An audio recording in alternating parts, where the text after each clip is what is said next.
Let's look at a short example that asks us to prepare the operating activities section of a statement of cash flow. So if you remember back, this will be under the indirect method. The first step is to start with your net income. So we have to search around in this information and see if we can find that net income. It looks like we've got it right here.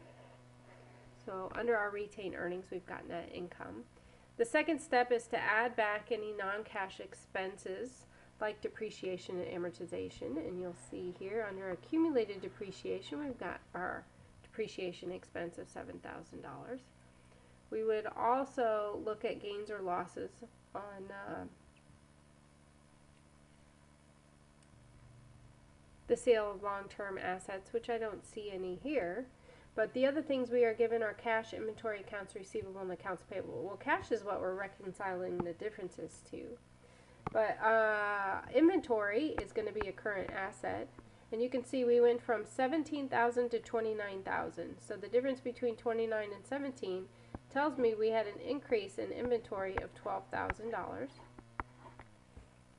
Accounts receivable is also a current asset.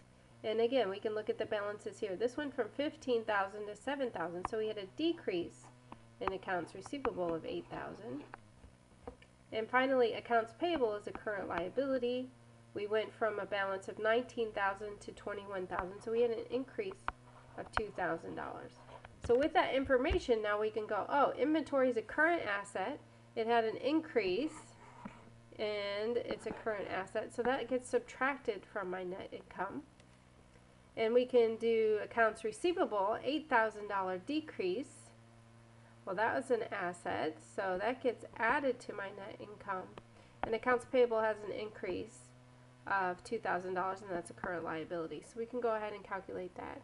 And rather than have my chicken scratches there, I'll show you what the final solution looks like.